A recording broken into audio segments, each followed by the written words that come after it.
쓰면 우리 한 목소리로 같이 봉독하겠습니다. 시작. 한 번 빛을 받고 하늘의 은사를 맛보고 성령에 참여한 바 되고 하나님의 선한 말씀과 내세의 능력을 맛보고도 타락한 자들은 다시 소렵게 하여 회개하게 할 수 없나니 이는 그들이 하나님의 아들을 다시 십자가에 못 박아 드러내놓고 욕되게 함이라. 아멘.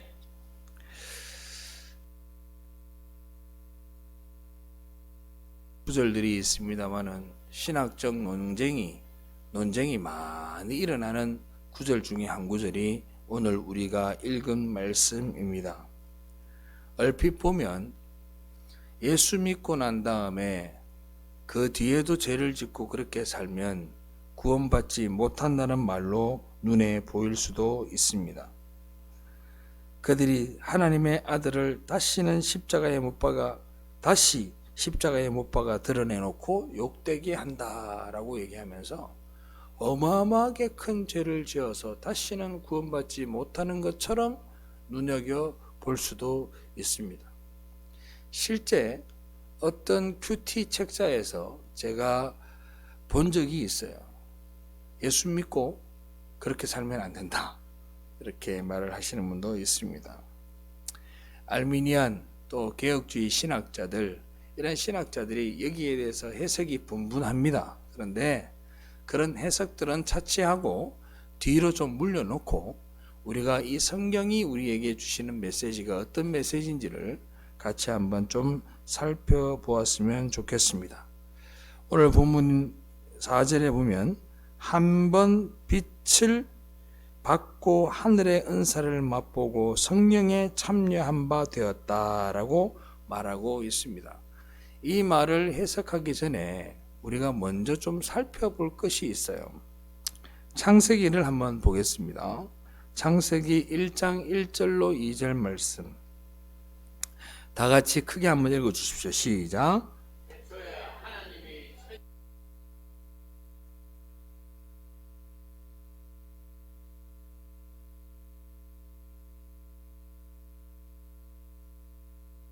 아멘. 하나님이 태초에 천지를 창조하실 상황에 대해서 보면 흑암이 가득했다라고 되어져 있습니다. 흑암이 가득하다라는 말은 빛이라는 존재가 없다라는 말입니다. 영어로는 the darkness, 심연이라고 표현을 하기도 합니다. 그런데 빛이라는 존재가 전혀 없는 그 상황 속에 뭐가 운행을 하시더라? 하나님의 영이 운행하신다라고 말합니다. 이 운행하다라는 이 단어는 히브리어로 라히프라는 단어인데, 이 단어를 다르게 해석하면 그냥 운행한다라는 개념이 아닙니다. 한번 따라해 보시겠어요? 품으신다. 품는다는 단어인데, 이 품는다는 단어가 단순하게 내가 이렇게 안고 붙들고 있는 걸 의미하는 게 아니라 내가 품고 다스리고 운행하고 경영하는 모든 행위들을 라히프라고 표현을 한다라는 사실입니다. 이 단어에 우리가 좀 주목을 해 볼 필요가 있어요. 즉 다시 말하면 흑암 위에 운행한다라는 말은 빛이라고는 전혀 없는 그 상황 속에 하나님이 위에서 그 모든 것들을 다스리고 계시다라는 뜻입니다. 바꿔서 얘기하면 빛 한 점 없는 그곳에, 흑암밖에 없는 그곳에 하나님이 흑암을 물리치시고 거기에 창조하신 것이 아니고 그 위에 빛이 있으라 하매 빛이 있었다라는 말입니다. 즉 흑암 위에다가 그대로 창조를 하셨다라는 겁니다. 이게 왜 중요한 이야기냐 하면, 우리는 흑암이라고 하고 어둠이라고 하는 것이 자꾸 우리가 생각하기에 내가 선한 일을 하고 우리가 뭔가를 하면 이게 떠나갈 것처럼 이야기를 합니다. 그렇지 않습니다. 흑암은 항상 존재하는 것이고 우리의 삶 이면에 항상 어둠이 깔려져 있을 수밖에 없습니다. 그게 바로 원죄의 개념입니다. 그런데 어둠이 물러가면 완전히 물러가고 새 나라가 창조될 거라는 언약을 품고 역사 속에서 창조는 시작되었고 어둠과 빛이 공존하는 낮과 밤이 공존하는 것으로 창조가 되어진 겁니다. 이러한 역사 속에서 하나님 백성들 안에서 일어나는 새 창조의 과정, 즉 다시 말하면 우리 역시도 죽을 수밖에 없는 존재, 반드시 흑암으로 갈 수밖에 없는 존재였는데 하나님이 우리에게 뭘 주셨죠? 성령을 주셔서 내가 빛 대신 예수 그리스도를 받아들임으로 말미암아 구원에 이르게 된다라는 새 창조의 역사가 여러분들 심령, 제 심령에서 일어나게 된 줄로 믿으시기 바랍니다. 그게 놀라운 기적인 거예요. 저는요 그런 생각을 해봐요. 나 같은 사람이 어떻게 예수를 인지하고 인식하며 예수를 믿게 되었을까? 다시 생각해도 놀랍습니다. 저처럼 무식하고 부족한 사람이 어떻게 이 예수를 바라볼 수 있는, 예수를 고백할 수 있고 내가 그 주님 안에서 내가 죄인이라고 고백할 수 있는 사람이 될 수 있을까? 이것보다 더 놀라운 기적은 없어요. 제가 그러잖아요. 파도가 치다가 멈추는 것과 죽은 사람이 살아나는 것과 무리를 걷는 것과 문둥병자가 낫는 것보다 더 놀라운 기적이 뭐냐? 주님이 베드로와 야고보와 요한과 그 사람들을 부를 때 이리 오라 할 때 온 그 기적이 더 놀라운 기적이라고 저는 말씀을 드렸어요. 왜 그렇게 말씀을 드리느냐? 사람 바꾸는 게 가장 어려워요. 오죽하면 우리나라 사람들이 주로 하는 말 있잖아. 사람 고쳐 쓰는 거 아니다.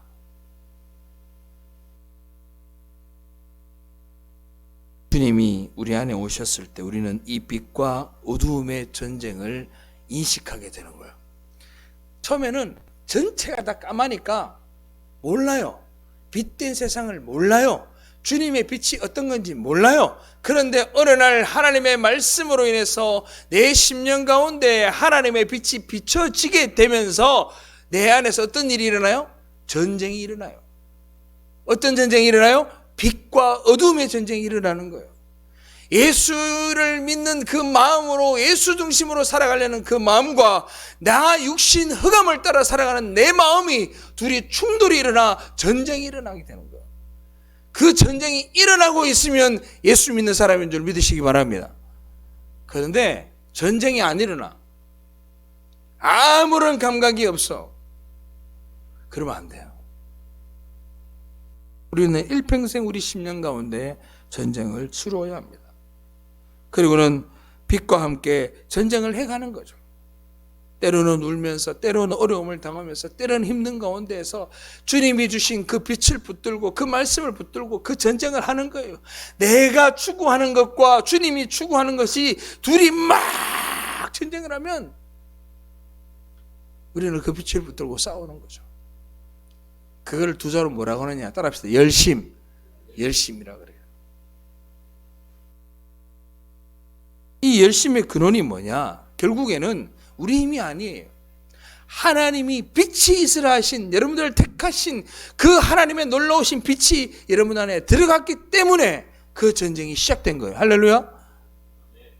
그걸 우리가 뭐라고 하느냐? 하나님의 열심이라고 하는 거예요. 하나님의 열심. 하나님은 우리의 심령을 어떻게든 택하신 그 백성들을, 여러분들을 하나님의 나라, 하나님의 백성으로 인도하시기 위해서 하나님은 지금도 멈추지 않으시고 여러분들을 위해 힘쓰고 있다는 사실을 여러분들이 기억하시기를 바랍니다.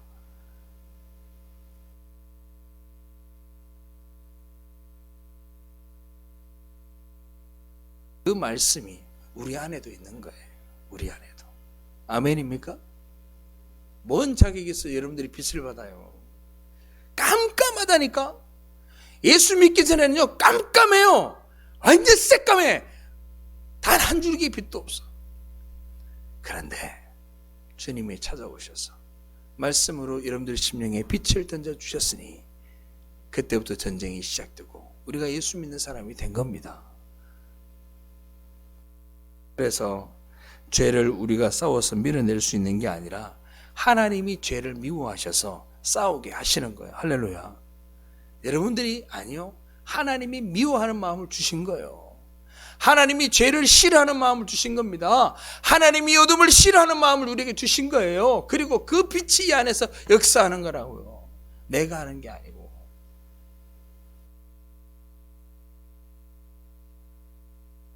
그렇기 때문에 우리가 무슨 고백을 하느냐?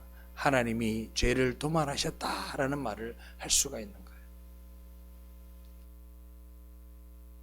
거예요. 그런 깨달음은 내 안에 있는 내 중심의 어둠을 미워하고 내가 이렇게 고백하게 만들어. 야, 이렇게 검어도 너무 검을 수 있다. 이렇게 검을 수가 있단 말이가. 이렇게 죄가 많을 수 있단 말이가. 이걸 알게 되는 거예요. 이해되십니까? 야, 이거는 주님 오시기 전까지는 여러분들 우리 죄 다 멋있어요. 그렇지 않습니까? 야, 더러워도 너무 더럽다.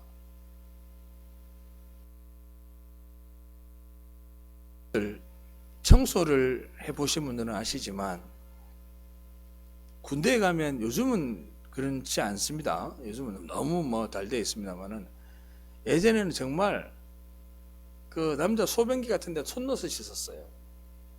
근데 그건 더러운 것도 아니야.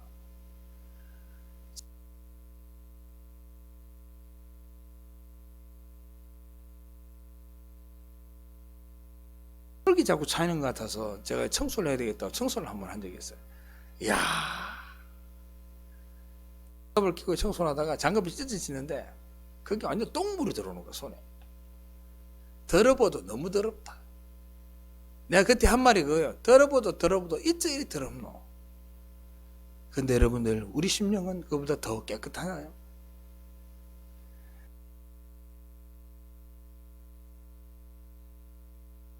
심지어 예수 믿는다 하면서 하나님을 찬양하면서 예배 드리면서도 죄를 짓고 있어요. 이 시간에도 어쩌면 내 머릿속은 죄를 짓고 있어요. 이 시간에 마치 어디를 놀러 가나, 뭘 해야 되나, 장사를 뭘 해야 되나, 주님 앞에 온전히 내 마음과 내 정성을 드리지 못하고 이 시간도 내 머리로, 내 손으로 장난치고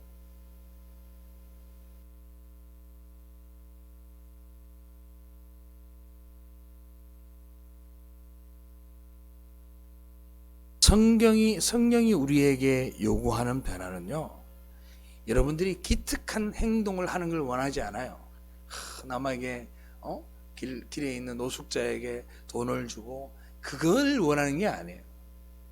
성령이 여러분들에게 원하는 요구는요, 탄식이에요. 탄식. 주여, 내가 아니면, 내 주님 아니면 죽을 수밖에 없습니다. 예수 아니면 나는 죽을 수밖에 없습니다. 불능이에요. 내가 장로고 권사고 집사고 목사인데 하나님, 그래도 나는 죄 짓고 살고 있어요. 내가 예수 믿은 게 50년인데 아직도 머리로 죄 짓고 있어요. 그런 탄식을 주님이 요구하시는 거예요. 고백이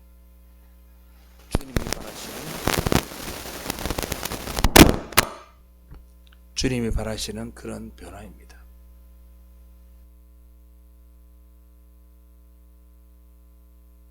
하나님이 모든 것을 다스려. 자, 창세기로 다시 돌아와서 성령이 다스리고 운행하신다라는 말은 무슨 말이냐면, 성령에서 벗어나서 일어나는 일은 있다 없다? 있다 없다? 없다라는 말입니다. 이 세상에 일어나는 모든 일들은 하나님의 통치 아래에 있는 거예요. 할렐루야. 주님이 제자들에게 성령을 안수해주고 성령을 부어주고 난 다음에 나가서 복음을 전파하라니까 어떻게 해요? 그들이 나가서 죽은 자도 살리고 병든 자도 치유하고 그런 놀라운 기적을 베풉니다. 그들이 성령 받기 전입니까? 성령 받고 난 다음입니까? 성령 받기 전이에요. 오순절 성령의 역사가 있기 전이란 말입니다.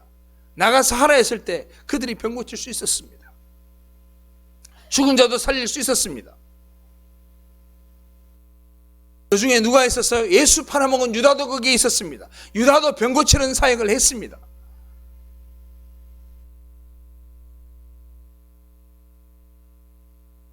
베드로가 무리를 막 걸어 다녔습니다. 베드로가 성령 받기 전입니까? 후입니까? 성령 받기 전입니다. 베드로는 무리를 걸었어요. 물론 가다가 빠졌지만. 그뿐만 아니라 사도행전에 보면 수없이 많은 무당들과 수없이 많은 예수 이름을 파는, 예수 이름으로 예수 무당을 역할을 하는 사람들이 얼마나 많이 있었습니까? 그들이 기적을 안 베풀었나요? 그들도 기적을 베풀었습니다. 여러분들 묻고 싶은 거예요. 그러면 예수의 이름으로만 되느냐? 아닙니다. 바로를 보세요. 바로의 마음을 강팍한 게 누굽니까? 성령이라 그랬습니다. 즉 바꾸어 얘기하면 하나님의 통치 아래 있는 어떤 것도 하나님의 말씀에 벗어나서 하나님의 통치를 벗어난 행위는 있을 수가 없다 이 말입니다.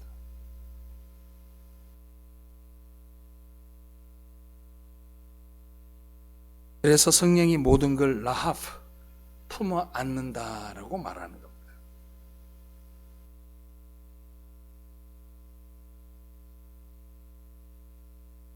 그런데 문제는 그런 역사가 일어났을 때 그들이 그 행위 자체가 악하냐 악하지 않느냐를 보는 게 아닙니다. 제자들도요, 병 고침을 했잖아요.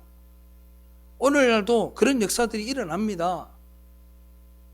때로는 저도 그런 은사가 있으면 좋겠다라고 생각을 해본 적이 있어요. 그런데 문제는 뭐냐면 그 뒤입니다. 그 모든 역사가 일어나고 난 다음에 사람들이 어디에 그 은사가 왔을 때 우리가 유의해야 된다 그래요. 그 은사가 왔을 때 어떻게 쓰느냐가 더 중요합니다. 은사의 행위를 하고 난 다음에 그들이 어떻게 하느냐. 성령에 의해 체험된 그런 것들을 가지고 자기를 드러내는, 자기의 자존감과 자존심과 자기의 능력을 드러내는 행위로 자기의 주체성을 드러내게 될 때 그 인간이 바로 악한 자가 되는 거예요. 바꾸어 얘기하면 하나님의 통치하심과 성령의 모든 역사 가운데 일어나는 일들을 자기의 것으로 치부하게 되는 자가 바로 악한 자가 되는 겁니다. 믿으시면 아멘. 그 은사 중에는 병 고치는 은사만 있는 게 아니에요. 섬기는 은사, 가르치는 은사, 돈을 잘 버는 것도 은사, 건강한 것도 은사. 모든 은사를 내가 주님으로부터 받았음을 여러분들이 인정하는데 그 은사를 내 것으로 생각하는 순간 그것이 악한 자가 된다 이 말입니다. 병 고치는 것만 은사인가요? 아닙니다. 돈 잘 버는 것도 은사예요. 건강한 것도 은사입니다. 하나님이 주신 모든 은혜인 줄로 믿으시기 바랍니다. 그런 은사를 가지고 내가 뭘 하느냐? 나를 드러내는 순간 내가 악한 자가 되는 거예요. 봅시다. 마태복음 7장 21절로 23절. 제가 읽을 테니까 잘 따라오세요. 나더러 주여 주여 하는 자마다 다 천국에 들어갈 것이 아니요 다만 하늘에 계신 내 아버지의 뜻대로 행하는 자라야 들어가리라. 그날에 많은 사람이 나더러 이르되 주여 주여 우리가 주의 이름으로 선지자 노릇하며 주의 이름으로 귀신을 쫓아내며 주의 이름으로 많은 권능을 행하지 아니하였나이까 하리니 그때 내가 그들에게 밝히 말하되 내가 너희를 도무지 알지 못하니 불법을 행하는 자들아 내게서 떠나가라 하리라. 아멘. 뭐가 불법입니까? 그들의 행위가 아닙니다. 뭐가 불법이냐? 그 안에 다른 신이 있는 거예요. 따라합시다. 나 자신.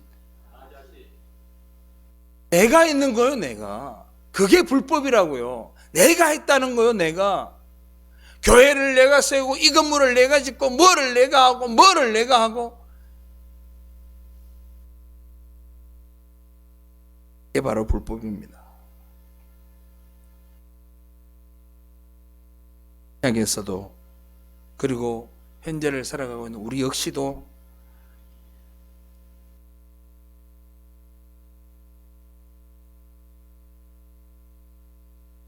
법이고 하나님이 뭐라 그래요?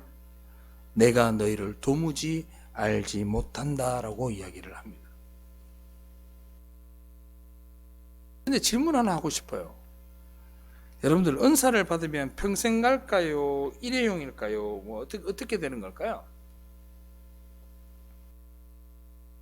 사도 바울이 서신서에 보면 갈라디아에서 은사 이야기를 합니다. 은사 이야기를. 병 고치는 은사 뭐 여러 가지 이야기를 합니다. 근데 끝까지 그 은사를 지속적으로 받고 난 이후에 죽을 때까지 그 은사를 사용하는 사람이 있다 없다? 없습니다. 없습니다. 따라합시다. 사유할 수 없다. 은사는요 사유할 수 없어요. 여러분께 아닙니다. 하나님이 필요한 때에 주시고 필요한 때에 거두어 가시는 거예요. 그런데 우리는 그런 걸 가지고 자랑하는 거예요.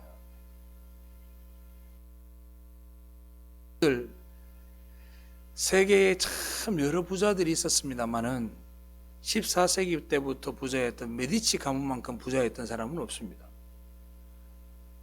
유럽 전체에서 가장 부자였던 메디치 가문은 400년 동안 그 부를 누렸던 그런 가문입니다. 그때부터 지금까지 계속해서 부를 가지고 있느냐? 그렇지 않습니다. 그 가문도 끝이 났어요. 영원한 게 있나요? 없습니다.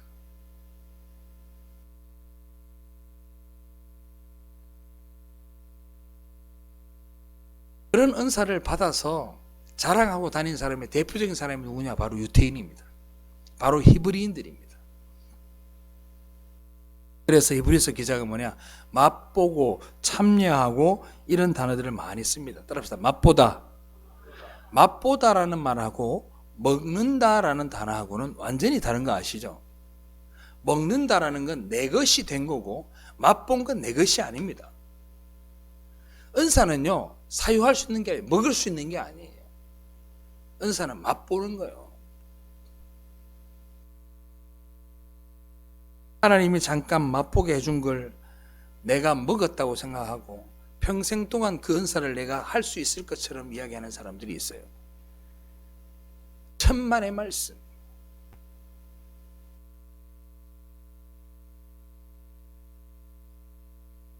라오 언어로 보면 이거를 따라합시다. 엔 푸뉴마. 따라합시다. 엔 푸뉴마. 이게 무슨 말이냐 하면 성령 안이라는 뜻입니다. 성령 안. 성령 안. 성령이 터치해서 뭔 일을 행하기는 해요. 근데 그 묵시를 그려내긴 하는데 밖에서 그것들을 갖다가 사용하는 거, 이 은사를 사용하는 거, 성령 밖으로 갖다 사용, 이거를 다른 말로 에피푸뉴마라고 하는데 내 안에서 일어나는 걸 밖으로 땡겨다가 쓰는 걸 다른 의미로 얘기할 때 은사를 활용한다라고 이야기를 해요. 자, 여러분들 보세요. 여러분들은 은사가 얼마나 있는지 잘 모르겠습니다. 우리에게도 은사가 있었어요. 기도의 은사가 있었고 섬김의 은사가 있었고 재물의 은사가 있었습니다. 근데 지금 어때요? 그 은사가 유지되나요? 그렇지 않습니다. 제가 또 이렇게 얘기하니까 은사를 유지하기 위해서 또 몸부림치는 사람들이 있어요. 그러지 마십시오. 때가 되면 주님이 거두어 가셔요.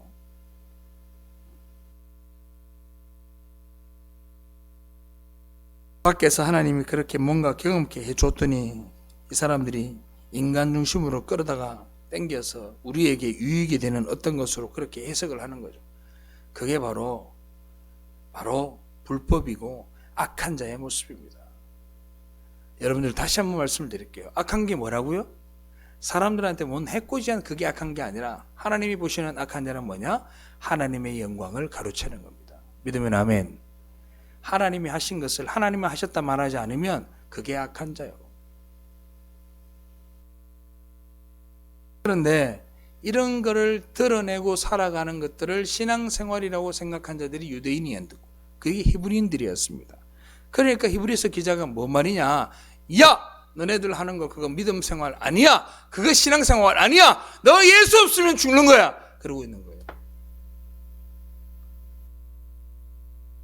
마태복음 7장 20절 말씀에 이런 말씀이 있습니다. 이름으로 그들의 열매로 그들을 알리라. 아멘. 열매로 그들을 안대요. 성도는 열매를 맺게 되어 있습니다. 그리고 그 열매를 보고 하나님이 우리를 안다고 이야기를 합니다. 열매라는 단어가 있으려 그러면 열매라는 단어를 쓰기 위해서 전제되어야 될 조건들이 있습니다. 뭡니까? 바로 나무가 있어야 됩니다. 나무가. 맞습니까? 나무가 있어야 돼요. 나무가. 그런데 우리 교회 보면 여기 6명, 10명, 12명이 있어요. 저 포함해서. 우리 교회에 12명이 있는데 우리는 전부 다 나무예요. 나무. 맞아요. 그죠? 나무죠? 그런데 어떤 나무냐? 다 종류가 다른 나무예요. 사과나무, 탱자나무, 모가나무, 무화과나무 다 달라요. 다 개성이 다 달라요.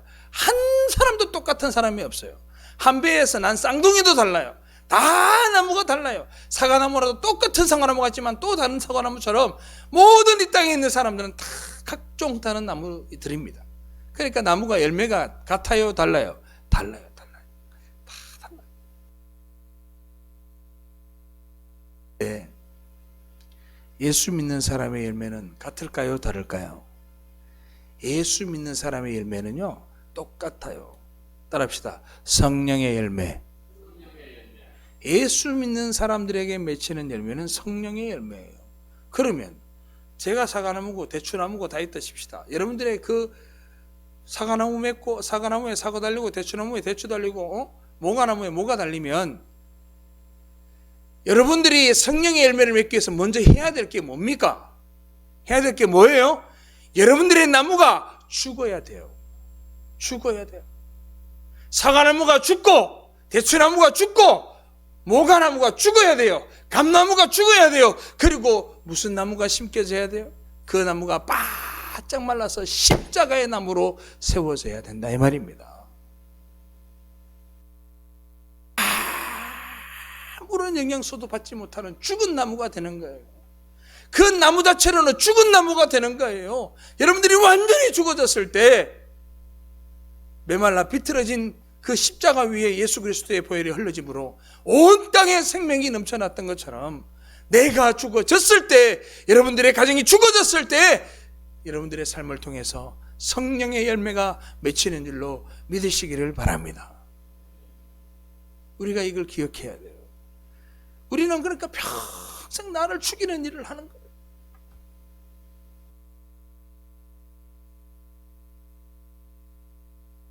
아론의 쌍난 지팡이, 이 얼마나 아이러니한 말입니다. 아론의 쌍난 지팡이. 지팡이가 뭡니까? 땅에서 떨어져 돌아다니는 나무 아닙니까?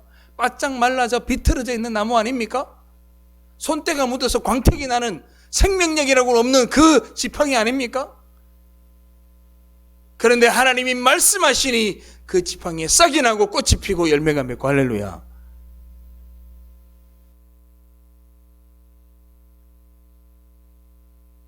이도 마찬가지예요. 말라 비틀어진 썩어진 지팡이입니다. 아무 뗄감도 못 쓰는, 바짝 말라서 수분기라고는 하나 없는, 나라는 존재는 전혀 비치지 않는 그런 상태가 됐을 때 주님이 여러분들에게 성령의 열매를 맺게 하실 줄로 믿습니다.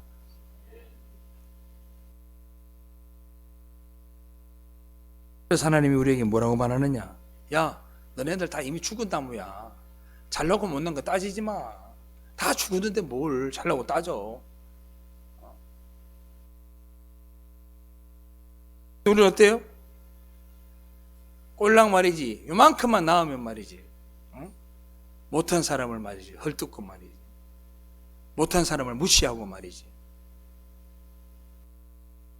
그리고 좀 잘났다 싶은 사람한테는 고개 숙이고 말이지. 하나님이 그러는 거예요. 너는 다 말랐니? 다 죽었니? 그럼 내가 꽃피게 해줄 거야. 열매 맺게 해줄 거야. 그러는 거예요. 주님 앞에 서면요. 그래서 못 올 자가 없는 거예요. 누구는 검어서 안 되고, 누구는 희어서 안 되고, 누구는 부자라서 안 되고, 누구는 거지라서 안 되고, 그게 없다고요. 주님 앞에서는 다 죽은 자들입니다. 할렐루야.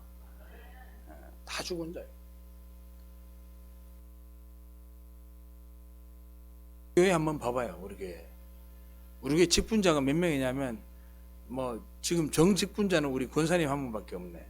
정인숙 권사님. 자, 우리 은퇴 권사님 2분 계시고, 은퇴 장로님 2분 계시고, 집사님 2분 계시고, 목사 1명 있고, 사모 2명 있고, 있어요, 지금 여기. 다. 여러분들 자격 있어서 목사 되고, 장로 되고, 권사 되고, 사모 됐어요? 예?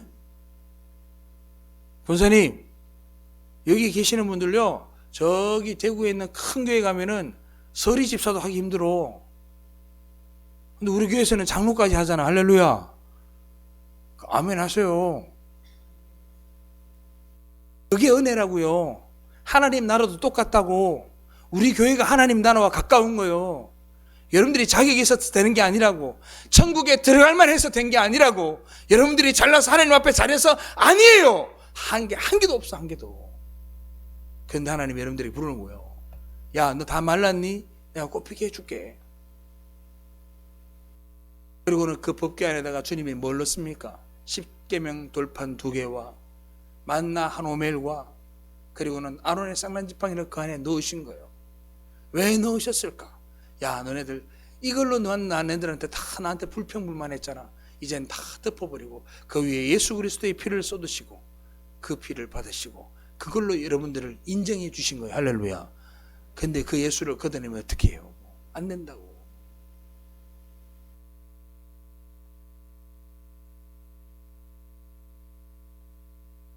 그러니까 우리가 십자가라는 나무가 된다라고 하는 건 완전한 자기 부인을 의미하는 거예요. 땅에서 떨어지는 거예요. 땅에서. 신이라는 이 신이 완전히 말라 비틀어져 버려야 돼요. 그때 성령의 열매가 되는데, 따라합시다. 성령이 맺으시는 열매. 정확하게 얘기하면 성령이 맺으시는 열매예요. 여러분들이 맺는 게 아니고.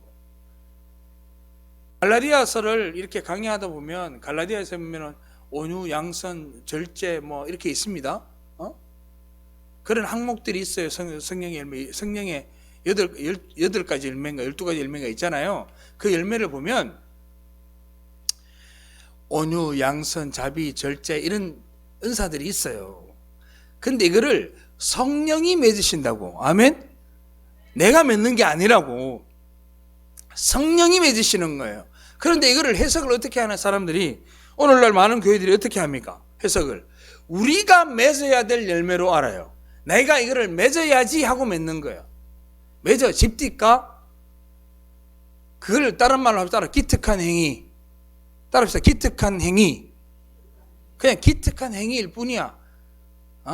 그냥 기특한 행위를 한두 번 하는 것 뿐이야.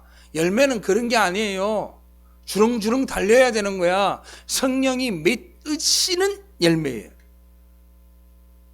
그러니까 어떻게 하느냐? 이런 모습이 비슷하게 드러나는 많은 종교들이 있습니다. 불교도 그렇습니다. 무슬림도 그렇습니다. 회교도도 그렇습니다. 그들과 헷갈리기 시작하는 거예요. 그러니까 똥인지 된장이 구별이 안 되는 거야. 우리는 성령이 맺으시는 열매고 그들은 인간이 맺는 열매입니다. 아멘. 하늘과 땅 차이예요. 같아 보여요? 그래서 갈라디아서 성경을 말씀 보면 그 은사를 다 기록을 해놨는데 화평과 온유와 자비와 절제와 양성과 그 모든 것들이 뭐냐면 전부 단수로 표현되어 있어요. 열매가 주렁주렁이 아니고 단수로 표현되어 있어. 이게 왜 무슨 말이냐? 이 말이에요. 너 예수 믿니? 예수 믿니? 예수 믿니? 예수 믿니? 묻는 거예요. 너 예수 믿니? 묻는 거예요. 여러분들 예수 믿으세요? 예수 믿으십니까?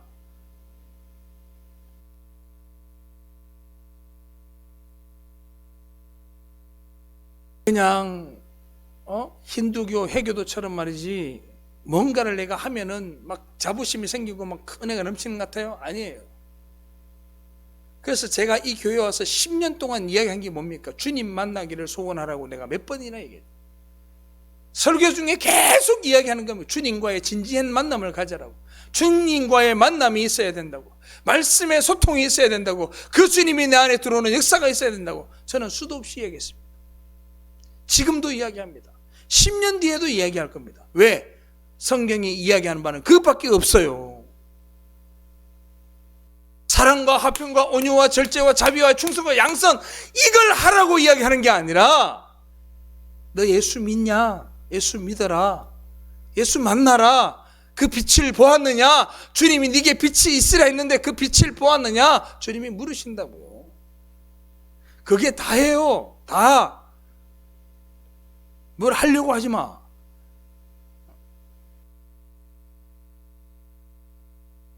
그래서 히브리서 기자가 꼭 우리 교회처럼, 현대 한국 교회처럼 형식에 얽매여 있으니까, 야 너네들 그러다가 지옥 가 이놈들아, 그거 똑바로 알지 못하면, 경고의 말씀을 나누고 있는 거예요 지금.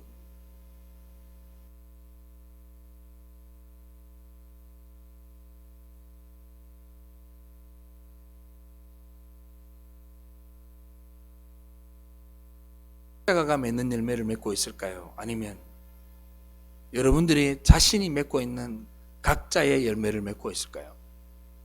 여러분들 살피셔야 됩니다.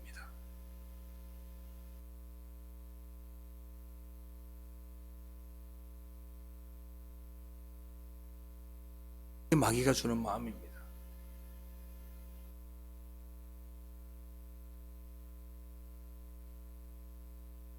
우리가 갖고 있는 자라는 나무가 있습니다. 사과나무, 포도나무, 밤나무, 대추나무 다 있습니다. 불태워야 됩니다.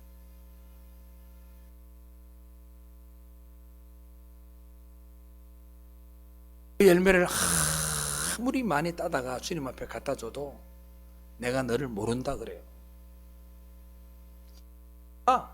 내 머리만한 사과 있다. 얼마나 비싸겠어, 그죠? 내 머리만한 사과를 갖다가 막 흔들어 갖다 주고, 내가 엄청나게 노력해가지고 막 대추를 갖다 주고, 하나님 앞에 내 모든 행위를 다 갖다 바쳐도 주님이 그래요. 내가 너를 모른다 그런다. 내가 너를 모른다 그런다고요. 뭔지 이해돼요? 내가 너를 모른다 그런다고 주님이.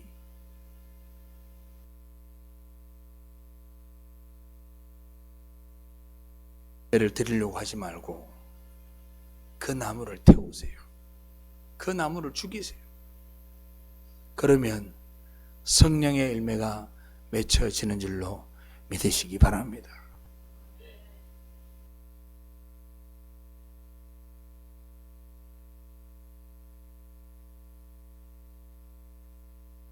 아론의 지팡이에서 우미 트고 싹이 나고 가지가 뻗어나와서 꽃이 피우고 열매가 맺는다 생각해봐요. 지팡이에서. 경험해야 되는 사람들입니다. 왜요? 여러분들은 예수 믿은 사람들이니까. 아멘. 성도 여러분, 나 자신이 하는 게 아닙니다. 예수가 우리 안에 있으면 성령이 열매 맺게 하시고 그 열매는 예수밖에 없습니다. 다른 건 맺힐 수가 없어요. 이 진리를 여러분들이 깨닫고 온전히 주님 앞으로 나아가길 바랍니다. 그렇게 됐을 때 주위의 사람들에게 복음의 영향력이 미치기 시작하는 거예요.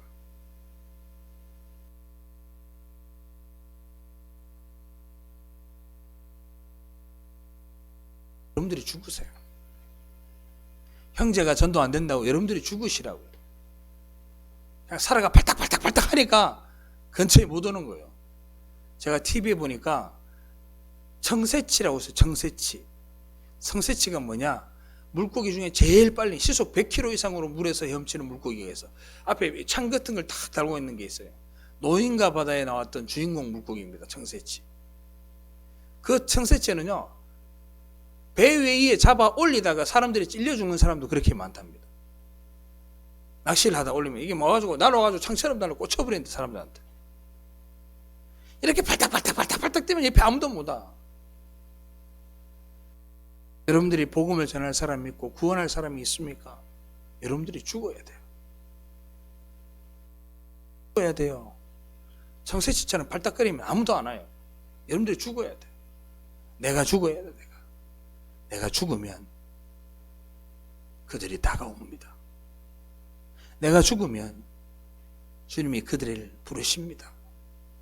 내가 죽으면 여러분들을 통해서 새로운 꽃과 열매들이 맺히게 하실 줄로 믿습니다. 제발 부탁이니까 따라합시다. 죽읍시다. 좀 이상한 말이긴 합니다만은 죽읍시다. 좀 죽읍시다. 발딱발딱 거리지 말고 좀 죽읍시다. 자신이 자꾸 죽어지면 주님은 살아나고, 내 자신이 자꾸 낮아지면 주님이 올라가고. 할렐루야.